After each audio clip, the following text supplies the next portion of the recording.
আমরা তো বেশিরভাগ মানুষই ফেসবুক ব্যবহার করি, তাই না? বা জিমেইল ব্যবহার করি।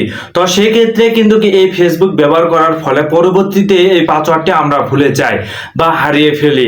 তো সেক্ষেত্রে আপনার ফোন থেকেই কিন্তু সেই পাসওয়ার্ডটি কিন্তু পুনরায় বের করতে পারবেন। আপনারা ফেসবুকের পাসওয়ার্ড হারিয়ে গেলে সেক্ষেত্রে রিসেট মারেন বা ফরগেট দেন, অথবা আবার পুনরায় সেই পাসওয়ার্ড সেট করেন। আর কোনো কিছুই করতে হবে না ভাই। এখন থেকে আপনারা জাস্ট এক ক্লিকের মাধ্যমে কিন্তু আপনার সেই পুরনো পাসওয়ার্ড কিন্তু পুনরায় আবারও ফেরত নিয়ে আসতে পারবেন বা দেখতে পারবেন, যে নাম্বার সহ কিন্তু পাসওয়ার্ড দেখতে পারবেন। কিভাবে চলুন দেখিয়ে দিচ্ছি। ভিডিওটা কিন্তু খুবই গুরুত্বপূর্ণ, অবশ্যই একটি লাইক দিবেন, চ্যানেলটিকে প্রত্যেকে সাবস্ক্রাইব করবেন। তো চলুন প্রথমে আপনার ফোনের সেটিং অপশনে আসবেন। প্রত্যেকের ফোনে এই অপশনগুলো রয়েছে। সেটিং অপশনে আসার পর স্ক্রল ডাউন করে নিচে আসবেন। আসার পর এখানে গুগল অপশন রয়েছে, গুগল অপশনের উপর আপনারা ক্লিক করবেন। এখানে গুগল অপশনের উপর ক্লিক করার পর অল সার্ভিস এখানে আপনারা ক্লিক করে দিবেন ডান পাশে। ক্লিক করে দেওয়ার পর আপনারা স্ক্রল ডাউন করে একটু নিচে আসবেন।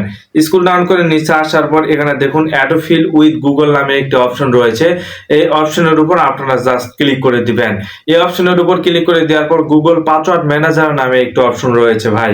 এই গুগল পাসওয়ার্ড ম্যানেজার এই অপশনের উপর আপনারা ক্লিক করবেন।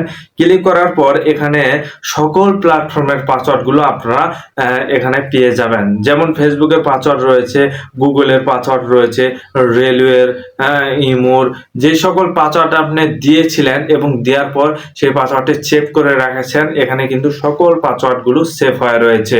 তো আপনারা হয়তো জানেন না, বোঝেন না, তো হয়তো এখানে পাসওয়ার্ড সেট করা আছে, আপনি সেই বিষয়টা হয়তো অনেকেই জানে না।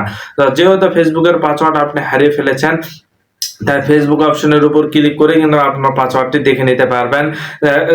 আপনারা দেখুন গুগল অপশনের উপর আমি যদি ক্লিক যে জিমেইল আইডির পাসওয়ার্ড অনেকে আপনারা হারিয়ে ফেলেছেন। তো দেখুন এখানে জিমেইল আইডি সহ কিন্তু পাসওয়ার্ডটি রয়েছে।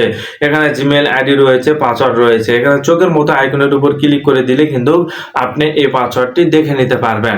সো বন্ধুরা, এইভাবে কিন্তু আপনারা যে কোনো প্ল্যাটফর্মের পাসওয়ার্ড সেভ করে কিন্তু পরবর্তীতে সেই পাসওয়ার্ডটি কিন্তু আপনারা চাইলে দেখে নিতে পারবেন এবং সেই পাসওয়ার্ড বা নাম্বার দিয়ে বা জিমেইল দিয়ে কিন্তু আবার পুনরায় সেই আইডিগুলো লগ ইন করে ব্যবহার করতে পারবেন।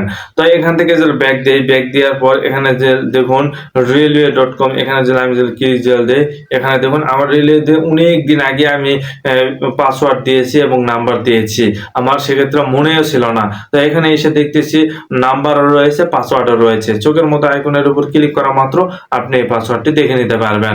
তো এইভাবে ভাই, এইভাবে যে কোনো প্ল্যাটফর্মের পাসওয়ার্ড আপনি চাইলে এখান থেকে বের করে দেখে নিতে পারবেন। এখান থেকে কিন্তু আপনারা লগ ইন করতে পারবেন।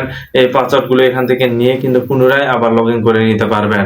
তো ভিডিওটা কিন্তু খুবই গুরুত্বপূর্ণ। আপনাদের যদি উপকারে আসে তাহলে অবশ্যই একটি লাইক দিবেন, চ্যানেলটিকে প্রত্যেকেই ভাই সাবস্ক্রাইব করবেন।